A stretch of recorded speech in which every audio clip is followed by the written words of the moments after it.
मरकजी हुकूमत ने मणिपुर की 9 मैतई इंतहा पसंद तंजीमों पर आयद की 5 साल की पाबंदी। कहा कि इनकी सरगर्मियां हैं मुल्क के इत्तेहाद और खुद मुख्तारी के लिए खतरा। मध्य प्रदेश की इंतखाबी मुहिम में आज बीजेपी लीडरों की कई रैलियां। पीएम मोदी आज बैतुल, शाहजहांपुर, झब्बा में रैलियों के बाद इंदौर में करेंगे रोड शो। अमित शाह विदिशा, जबलपुर में करेंगे रैलियां, जबकि पार्टी सदर जेपी नड्डा नरसिंहपुर, रतलाम और रायसेन में करेंगे इंतखाबी जलसे। कांग्रेस भी मध्य प्रदेश में दिखा रही है अपनी ताकत। मल्लिकार्जुन खड़गे श्योपुर में चलाएंगे इंतखाबी मुहिम। राहुल गांधी विदिशा और टीकमगढ़ में करेंगे इंतखाबी रैली, जबकि प्रियंका गांधी रायपुर में करेंगी रोड शो। बीजेपी के सीनियर कायदीन भी राजस्थान की इंतखाबी जंग में उतरे। दूसरी तरफ कांग्रेस निकालेगी अपनी गारंटी यात्रा। तेलंगाना में केसीआर समेत तमाम सियासी जमातों की मुहिम में आई तेजी। पीएम मोदी आज से झारखंड के 2 रोजा दौरे पर। भगवान बिरसा मुंडा की जाए पैदाइश का करेंगे दौरा। विकास भारत की संकल्प यात्रा का करेंगे आगाज। झारखंड को देंगे करोड़ों रुपए के तरक्याती प्रोजेक्टों का तोहफा। उत्तरकाशी में सुरंग में फंसे मजदूरों को बचाने की कोशिशें जारी। वजीर आला धामी ने राहत और बचाव के कामों का लिया जायजा। हादसे की तहकीकात के लिए 6 रुकनी इंक्वायरी कमेटी दी गई तश्कील।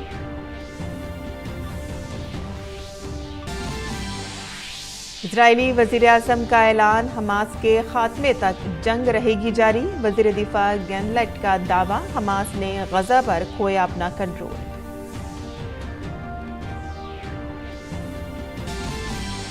बैनुल-अक़वामी तिजारती मेला आज से दिल्ली में हो रहा है शुरू। 13 ममालिक के इदारे कर रहे हैं शिरकत। इस बार मेले की थीम है वसुदेव कुटुंबकम। आदाब नाज़रीन, खबरनामे में आपका इस्तकबाल है। मैं हूं साइमा खान। अब खबरें तफसील से। मरकज ने मणिपुर से काम करने वाली 9 मैतई इंतहा पसंद तंजीमों पर 5 साल के लिए पाबंदी लगा दी है। वजारत दाखिला ने 9 मैतई इंतहा पसंद तंजीमों को 5 साल के लिए गैर कानूनी करार दे दिया है। इन तंजीमों में पीपल्स लिबरेशन आर्मी और इसकी सियासी विंग, रेवोल्यूशनरी पीपल्स फ्रंट और यूनाइटेड नेशनल लिबरेशन फ्रंट शामिल है। वजारत दाखिला ने अपने एक नोटिफिकेशन में कहा है कि ये तमाम मैतई इंतहा पसंद तंजीमें हिंदुस्तान की खुद मुख्तारी और इत्तेहाद के खिलाफ सरगर्मियों में मुलव्वस रही हैं और उन्होंने मणिपुर में पुलिस, सिक्योरिटी फोर्सेस, आम शहरियों पर हमला करके उन्हें हलाक किया। और इसके अलावा ये तंजीमें लोगों को डराने, धमकाने, लूट मार और ताकत के जोर पर वसूली के मामलात में भी मुलव्विस रही हैं। नोटिफिकेशन में कहा गया है कि मरकज का मानना है कि इन तंजीमों की सरगर्मियां हिंदुस्तान के इत्तेहाद और खुद मुख्तारी के लिए खतरा है।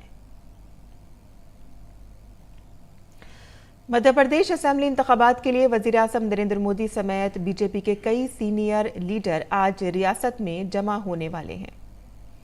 ये 17 तारीख को होने वाले इंतखाबात के पेश नज़र मुहिम का आखिरी दौर है और शिवराज की ज़ेर क़यादत हुकूमत को अवाम दोस्त करार देते हुए पार्टी इस बात को यकीनी बनाने की पूरी कोशिश कर रही है कि यहाँ एक बार फिर कमल खिले और बीजेपी रियासत में क़दार की बागदौड़ संभाले। इसलिए पीएम मोदी खुद मोर्चा संभाले हुए हैं। आज पीएम बैतुल, शाहजहांपुर और झब्बा में ज़बरदस्त रैलियां करने वाले हैं और इसके बाद आज शाम इंदौर में उनका रोड शो मुनक़िद किया जाएगा। इन तमाम जगहों पर पीएम इंतखाबात से पहले बीजेपी के हक में माहौल बनाएंगे। पार्टी के सीनियर लीडर और मरकजी वजीर अमित शाह आज विदिशा में जबलपुर वेस्ट के देव तालाब में जलसे आम करेंगे और इसके बाद आखिर में अमित शाह जबलपुर में रोड शो करेंगे। काबिल जिक्र है कि इससे पहले भी शाह ने विदिशा में रैलियों में कांग्रेस पर सियासी हमला किया था। उन्होंने कहा कि कांग्रेस वाले मध्य प्रदेश का कोई भला नहीं कर सकते। इसके अलावा बीजेपी सदर जेपी नड्डा की भी आज एक के बाद एक दीगर 3 इंतखाबी रैलियां होंगी। सबसे पहले नड्डा रतलाम जाएंगे और वहां वो आलौट में रैली करेंगे। फिर रायसेन के भोजपुर में मोर्चा संभालेंगे। नरसिंहपुर के गाडरवाड़ा असेंबली हलके में भी रैली करेंगे। दूसरी तरफ कांग्रेस ने भी मध्य प्रदेश में अपनी पूरी ताकत झोंक दी है। आज कांग्रेस भी यहां शिवराज हुकूमत के खिलाफ जबरदस्त मुहिम चला रही है। पार्टी के सदर मल्लिकार्जुन खड़गे खुद सेवड़ा और शिवपुर में होंगे। खड़गे मुसलसल बीजेपी हुकूमत पर हमला कर रहे हैं। वहीं वो ये भी वादा कर रहे हैं कि अगर कांग्रेस बरसर-ए-क़दार आई तो सबसे पहले किसानों के कर्जे माफ कर दिए जाएंगे। राहुल गांधी भी आज विदिशा और टीकमगढ़ में होंगे। साथ ही साबिक वजीर आला और कांग्रेस के सीनियर लीडर कमलनाथ भी बीजेपी के खिलाफ जबरदस्त मुहिम चला रहे हैं। वो अपने दौरे हुकूमत की कामयाबियों और कई वादों के जरिए वोटरों से वोट देने की अपील कर रहे हैं। उनका निशाना वजीर आला शिवराज सिंह चौहान है। वहीं कांग्रेस जनरल सेक्रेटरी प्रियंका गांधी आज एक बार फिर से छत्तीसगढ़ में इंतखाबी मुहिम को आगे बढ़ाती हुई नजर आएंगी और इस बार प्रियंका गांधी रायपुर डिवीजन जीतने के मकसद से इलेक्शन लड़ रही हैं। प्रियंका गांधी का रायपुर में रोड शो है और इससे कबल वो एक इंतखाबी जलसे से खिताब करेंगी। रोड शो रायपुर शहर के कई रियासतों से गुजरेगा। प्रियंका गांधी का रोड शो राजीव चौक से शुरू होकर तितली बंधा चौक पर खत्म होगा। और अब बात करते हैं मध्य प्रदेश के इंतखाबी जंग की।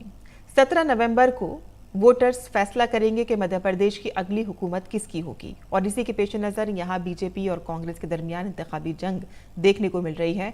मध्य प्रदेश में वजीर दाखिला अमित शाह ने दिग्विजय सिंह के गढ़, राघोगढ़ और चाचूड़ा में रैलियां की तो दूसरी तरफ कांग्रेस सदर राहुल गांधी, सीएम शिवराज सिंह चौहान और रियासती कांग्रेस सदर कमलनाथ ने अपनी अपनी रैलियों में अपनी जीत के दावे किए हैं। देखते हैं ये पूरी तफसील।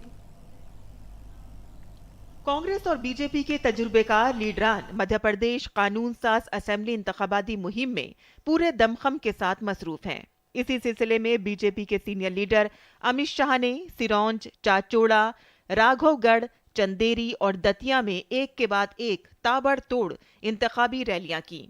उन्होंने कांग्रेस पर हमला करते हुए कहा कि एक तरफ पीएम मोदी की क़यादत में मुल्क हर मैदान में तरक्की कर रहा है तो वहीं कांग्रेस के लीडरान अपनी खानदानी सियासत को आगे बढ़ाने में मसरूफ हैं। कमलनाथ जी है जिनको नकुलनाथ को मुख्यमंत्री बनाना है, दूसरी ओर इनके साथ दिग्विजय सिंह है, बंटाधार को भी अपने बेटे को मुख्यमंत्री बनाना है और केंद्र में सोनिया जी है, उनको राहुल बाबा को प्रधानमंत्री बनाना है। मध्य प्रदेश के वजीर आला शिवराज सिंह चौहान ने श्योपुर जिले के विजयपुर में एक इंतखाबी रैली से खिताब किया।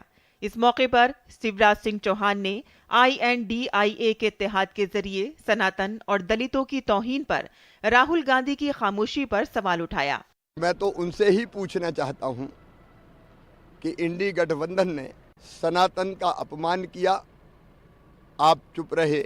इंडी गठबंधन ने माताओं बहनों का अपमान किया, इंडी गठबंधन ने दलितों का अपमान किया। जीतन राम मांझी जैसे नेताओं के साथ जो व्यवहार किया, राहुल गांधी आप मौन रहे, क्या ये आपकी मौन स्वीकृति है?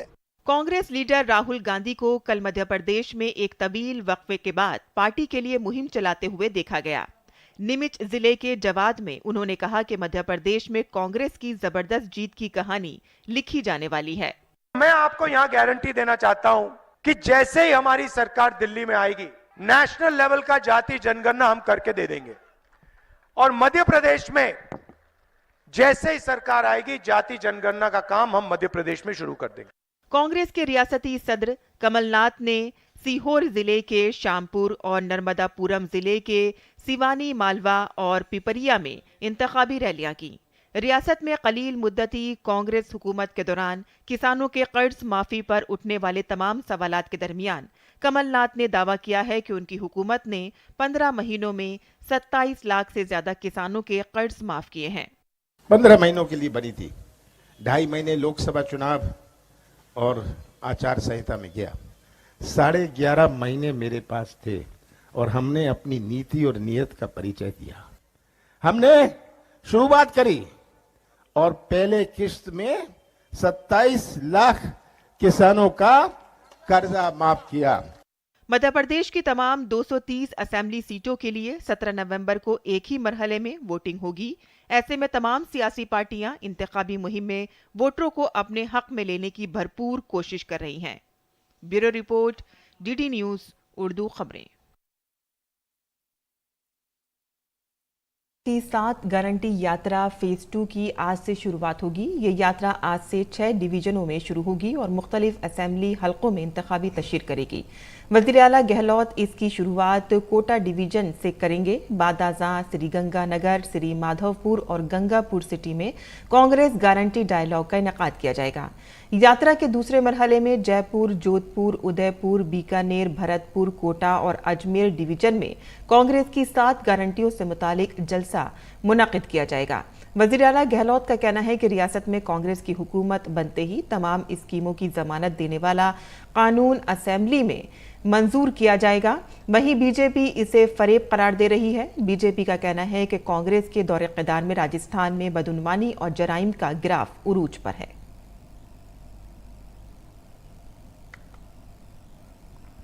तेलंगाना में असेंबली इंतखाबात के हवाले से जोशो खरोश मुसलसल बढ़ता जा रहा है। यहाँ इस इलेक्शन में बीआरएस के अलावा बीजेपी और कांग्रेस के बड़े लीडर भी पूरी ताकत से इंतखाबी मुहिम चला रहे हैं।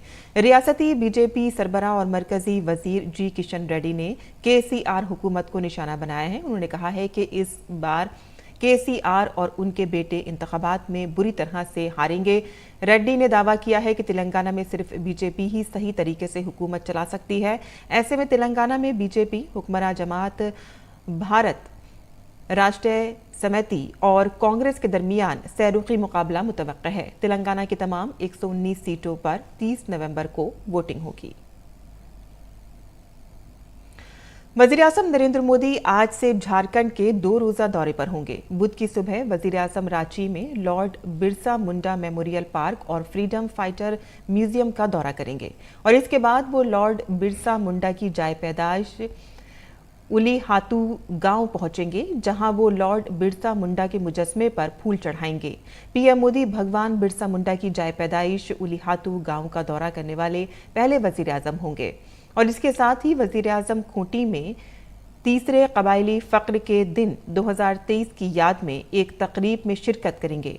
प्रोग्राम के दौरान वज़ीर आज़म विकास भारत संकल्प यात्रा और वज़ीर आज़म खुसूसी तौर पर कमज़ोर कबायली ग्रुप्स मिशन का आगाज़ करेंगे। पीएम मोदी प्रधानमंत्री किसान योजना की 15वीं किस्त भी जारी करेंगे और झारखंड में कई तरक्याती प्रोजेक्टों का इफ्तिताह करेंगे, संग बुनियाद रखेंगे और उन्हें कौम के नाम वक्फ करेंगे। आगे बढ़ते हैं, जहां वजीर खारजा एस जयशंकर इन दिनों ब्रितानिया के दौरे पर हैं। वजीर खारजा ने पीर को ब्रितानिया के होम सेक्रेटरी जेम्स क्लेवरी से मुलाकात की। दोनों रहनुमाओं ने हिंदुस्तान और ब्रितानिया के दरमियान जारी स्ट्रेटेजिक शराकतदारी के लिए गैर मुतज़ल्ज़ल हिमायत की तारीफ की और इस दौरान दोनों रहनुमाओं ने 2 तरफ़ा ताल्लुकात को मजबूत बनाने के लिए कई अहम उमूर पर तबादला ख्याल किया। वज़ीर ख़ारजा एस जयशंकर ने सोशल मीडिया प्लेटफॉर्म एक्स पर ब्रितानवी वज़ीर दाखिला के साथ अपनी मुलाकात के बारे में जानकारी दी। उन्होंने कहा कि हमने बहुत से पहलुओं पर तफसील से बात की है। हमने मुतअद्दिद आलमी ख़दशात जैसे कि इंतहा पसंदी, इक़्तिसादी जराइम, स्मगलिंग और सिक्योरिटी के खिलाफ वज़ीरों के तबादला ख्याल किया गया है और वज़ीर ख़ारजा एस जयशंकर ने लंदन में दिवाली के इस्तकबाल में शिरकत की। इस दौरान उन्होंने कहा कि गुज़िश्ता दहाई में दोनों ममालिक के दरमियान ताल्लुकात मज़ीद गहरे हुए हैं। उन्होंने कहा है कि गुज़िश्ता दहाई में हिंदुस्तान में रूनुमा होने वाले समाजी व इक़्तिसादी इनकलाब का सहरा वज़ीर आज़म नरेंद्र मोदी और उनकी क़यादत के सर है। मुख्तलिफ प्रोग्राम में उन्होंने कहा कि दुनिया बदल चुकी है, हमारे ताल्लुकात बदल गए हैं, ब्रितानिया बदल गया है, हिंदुस्तान भी बदल गया है। तो आप मुझसे पूछ सकते हैं कि हिंदुस्तान में क्या तब्दीली आई है। मेरा जवाब है कि पीएम मोदी ने हिंदुस्तान में बेटी पढ़ाओ बेटी बचाओ, जनधन योजना, housing scheme, digital India, startup India और स्किल इंडिया मुहिम समेत कई तब्दीली लाने वाली पॉलिसियों को नाफिज किया है। वज़ीर ख़ारजा एस जयशंकर ने कहा है कि सिर्फ असरी चैलेंजों का जवाब देने वाला एक मुल्क नहीं है, बल्कि ये एक ऐसा मुल्क भी है जो बड़े ख्वाब देख रहा है, जो बड़ा सोच रहा है, जो बड़ा कर रहा है और मैं चंद्रयान मिशन के बेहतर इसकी कोई मिसाल नहीं दे सकता। हिंदुस्तान की आज की छवि अब इसकी पुरानी छवि नहीं है। I began by saying the world has changed, our relationship has changed, UK has changed, India has changed. So you may ask me, what has changed in India? You know the answer. The answer is Modi. Now, I'll give you the long answer. I'll give you the long answer as well. And the long answer actually lies in this range of initiatives that all of you have heard about for the last 10 years. Sanat और तिजारत के मरकजी वजीर पीयूष गोयल ने America के San Francisco में Indo Pacific economic framework IPEF के मौके पर सिंगापुर के वजीर तिजारत और सनत गॉन कम योंग के साथ दो तरफा मीटिंग की। पीयूष गोयल ने सहाफियों को बताया कि मीटिंग के दौरान दोनों ममालिक के दरमियान इक़्तिसादी शराकतदारी को मज़ीद फ़रोग़ देने के लिए मुख्तलिफ शोबों में बाहमी ताउन को तेज़ करने से मुतालिक तदाबीर पर तबादला ख्याल किया गया। उत्तरकाशी के यमुनोत्री कौमी शहरा पर एक हादसे में एक ज़ेरे तामीर सुरंग में मलबा आने से 40 मजदूर फंस गए हैं। इन मजदूरों को बाहिफाजत निकालने की काविशें जंगी सतह पर जारी हैं और इनके महफूज होने की तस्दीक की गई है।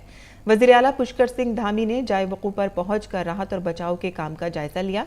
उन्होंने कहा कि फंसे हुए मजदूरों की बाहिफाजत वापसी अव्वलीन तरजीह है। हादसे की जांच रियासती हुकूमत ने एक जांच कमेटी तश्कील दी है जो हादसे की वजूहात मालूम करने की कोशिश करेगी।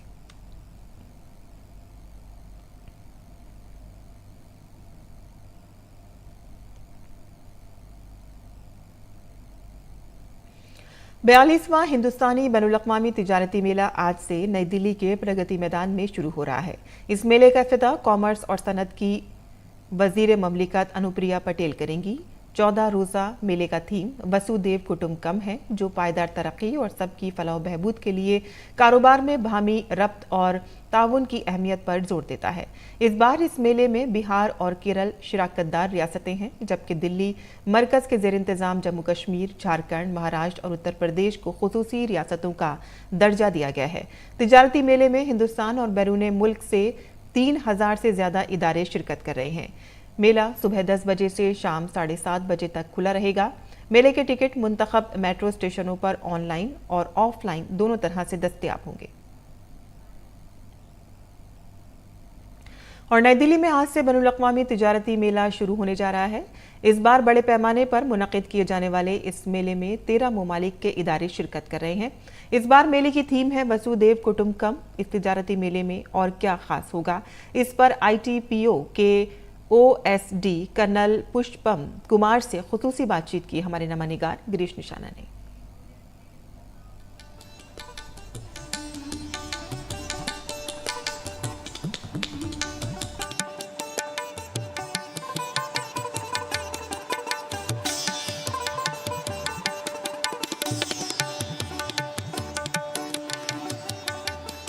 मंगलवार से दिल्ली के प्रगति मैदान में 42वां भारत अंतर्राष्ट्रीय व्यापार मेला स्टार्ट होने जा रहा है। क्या खासियत रहेगी इस बार व्यापार मेले की, इस पर ज़्यादा बात करने के लिए हमारे साथ मौजूद हैं ITPO के OSD कर्नल पुष्पम कुमार सर। सर, इस बार क्या खास होने वाला है? जी, इस बार हमारा जो व्यापार मेला है वो हमारे नए और भव्य भारत मंडपम में आयोजित किया जा रहा है। हमारे 7 नए एग्जीबिशन हॉल्स तैयार हैं और पुराने 7 एग्जीबिशन हॉल भी शामिल हैं। कुल 1,10,000 वर्ग स्क्वायर मीटर के ग्रॉस एरिया में यह मेला आयोजित किया जा रहा है। इस बार व्यापार मेले की थीम क्या रहेगी? मेले की थीम वसुदैव कुटुंबकम है। बेसिकली इसका अर्थ है कि हम आप सभी को ट्रेड के द्वारा स्वागत करना चाहते हैं। इस बार कुल कितने देश इसमें हिस्सा लेने जा रहे हैं और इसके अलावा कौन कौन से राज्य शामिल हैं? इस बार लगभग 13 देश इसमें हिस्सा ले रहे हैं और 28 राज्य और केंद्र शासित प्रदेश भी इस मेले का हिस्सा है। कौन कौन से ऐसे राज्य हैं जिन्हें फोकस राज्य बनाया गया है? इसके अलावा किस पर ध्यान केंद्रित किया गया? पार्टनर राज्य कौन कौन है? हमारे पार्टनर स्टेट हैं बिहार और केरला। हमारे फोकस स्टेट हैं झारखंड, महाराष्ट्र, उत्तर प्रदेश, जम्मू एंड कश्मीर और दिल्ली। दर्शकों की बात की जाए तो सबको बेसब्री से इंतजार रहता है कि आम जनता कब से इस मेले का दीदार कर सकती है और व्यापारी वर्ग के लिए कब तक रहेगा यह मेला व्यापारी वर्ग के लिए 14 से 18 तारीख तक खुला है और आम जनता 19 से 27 नवंबर तक इस मेले का आनंद ले सकती है। कुमार साहब जो बता रहे थे किस तरह से अंतर्राष्ट्रीय व्यापार मेले के लिए ITPO पूरी तरह से तैयार है और जिसमें 14 से लेकर 18 नवंबर तक व्यापारी वर्ग के दर्शकों के लिए रखा गया है, जबकि आम जनता 19 नवंबर से इस मेले का दीदार कर सकेगी। कैमरामैन मोंटी कुमार सिंह के साथ गिरीश निशाना, DD न्यूज, दिल्ली। और भारत ने अक़वाम मुत्तहिदा की इंसानी हुकूक कौंसिल में कनाडा पर तनकीद की है। भारतीय सिफारतकार मोहम्मद हुसैन ने अपने तबसरे में कनाडा से कहा है कि वो तशद्दुद को हवा देने के लिए इज़हार राय की आज़ादी के गलत इस्तेमाल को रोकने और इंतहा पसंदी को फ़रोग़ देने वाले ग्रुप्सों की सरगर्मियों को मुस्तरद करने के लिए घरेलू सतह पर कानूनी ढांचे को फौरी तौर पर मजबूत करे। भारत ने कनाडा से मजहबी अक़लियतों की इबादत गाहों पर हमले बंद करने और मुल्क में बढ़ते हुए नफरत अंगेज जराइम की रोकथाम के लिए पुरजोर अपील की है। भारत ने कहा है कि कनाडा को कानूनी तदाबीर की मदद से नफरत पर मबनी जराइम पर काबू पाने की कोशिशें करनी चाहिए। इजराइल और हमास के दरमियान 7 अक्टूबर को शुरू होने वाला तनाज़ा 38वें रोज भी जारी है। उधर वजीर आज़म बेंजामिन नेतन्याहू ने पीर को कहा है कि ये जंग हमास की तबाही तक जारी रहेगी। नेतन्याहू ने कहा है कि ये सिर्फ एक ऑपरेशन या राउंड नहीं है, बल्कि दहशतगर्द ग्रुप्स की तरफ से लाहक खतरे को खत्म करने की एक मुस्तकिल कोशिश है। इजरायली वज़ीर आज़म ने कहा है कि अगर हमने दहशतगर्द गुरोहों को ख़त्म नहीं किया तो ये वापस आ जाएंगे। इसी दौरान इजराइल के वज़ीर दिफा यूव ग्लेनेट ने एक वीडियो में कहा है कि हमास गजा पर कंट्रोल खो चुकी है, दहशतगर्द भाग रहे हैं, फिलिस्तीनी शहरी हमास के ठिकानों को लूट रहे हैं, शहरी अब हुकूमत पर एतमाद नहीं करते।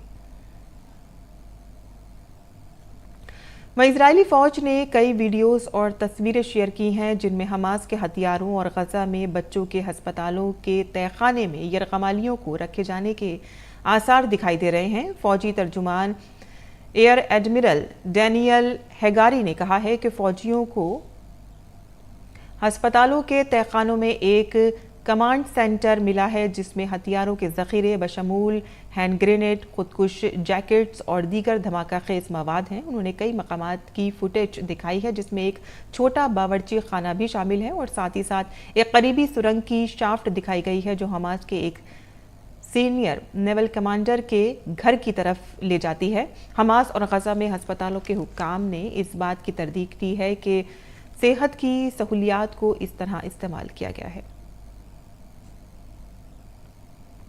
वहीं आइसलैंड के जुनूबी साहिल पर ग्रिंडावीक के करीब सड़कें आवाम के लिए बंद कर दी गई हैं क्योंकि मुल्क में आतिश फिशा फटने का खदशा है। आला हुक्काम के मुताबिक जुनूबी आइसलैंड के जजीरा नुमा रेक्टरने में तकरीबन 900 ज़लज़ले महसूस किए गए हैं। शहर के रिहायशियों को अपने घरों से दूसरी जगह मुंतकिल करना पड़ा क्योंकि ज़मीन बुरी तरह से हिल गई और सड़कें टूट गईं और इमारतों के ढांचे को नुकसान पहुंचा है। हुक्काम को खदशा है कि पिघली हुई चट्टानें ज़मीन की सतह पर उठेंगी और मुमकिना तौर पर ये साहिली शहर और एक थर्मल पावर स्टेशन को मुतासिर करेंगी। और अब पेश है दिल्ली से शाया उर्दू अखबारात का मुख्तसर जायजा।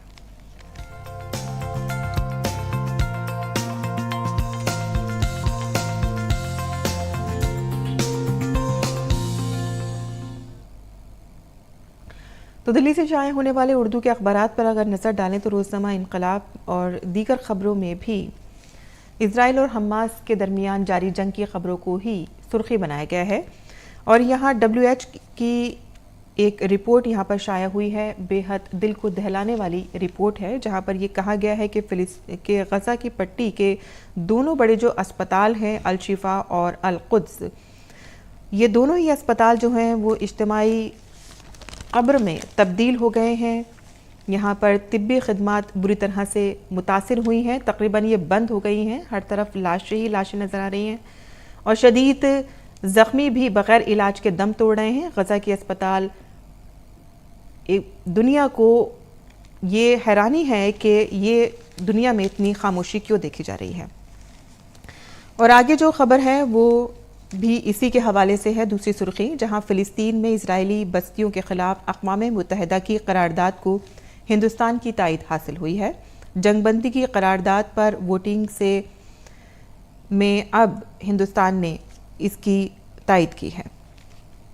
आगे बढ़ते हैं। और रोज़नामा इनकलाब के बैनुल-अक़वामी सफ़े पर भी इसी हवाले से ख़बर है, जहाँ इजराइल हमास जंग के हवाले से ख़बर है कि नेतन्याहू के ख़िलाफ़ उन्हीं की आवाम जो है वो सड़कों पर उतर आई है और फौरी तौर पर इस्तीफ़े का मुतालबा लगातार उनसे किया जा रहा है। आगे बढ़ते हैं।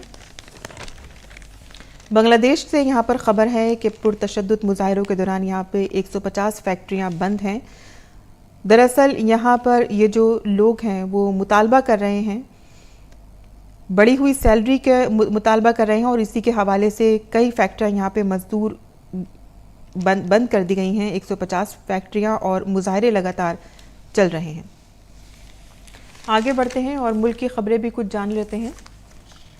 वाज़ेह रहे कि राजधानी दिल्ली का हवा का मयार लगातार बिगड़ा हुआ दिखाई दे रहा है और इसमें कोई फ़र्क नहीं महसूस हो रहा। वहीं राजधानी दिल्ली में पाबंदी के बावजूद जमकर आतिशबाजी देखी गई और इसके बाद हवा का मयार और भी ख़तरनाक ज़ुमरे में पहुंच गया। इसी के हवाले से और भी ख़बरें यहाँ पर शाया हुई हैं कि राजधानी में दिवाली के मौके पर 166 मकामात पर आग लगी है। पटाखे की वजह से ये आगे लगी हैं और यहाँ पर दिवाली की पूजा के बाद भी यहाँ पर कुछ नज़ारे यहाँ पर देखे गए हैं। शास्त्री पार्क की एक तस्वीर यहाँ पर शाया हुई है, आपको दिखा दें कि पाबंदी के बावजूद लोगों ने पूजा का सामान जो है वो यमुना किनारे पर फेंका है। तो ये हाल भी दिखाया गया है कि किस तरह से लोग जो हैं वो एहतियात नहीं बरतते हैं। तो ये थी आज के अखबारात की सुर्खियाँ जो हमने आपके लिए चुनी थी और आगे बढ़ते हैं और अब जान लेते हैं मुल्क भर के मौसम का मिजाज।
और इसी के साथ ही हमारा खबरनामा यही ख़त्म पसीर होता है। हमारी पूरी टीम को दें इजाज़त। आदाब।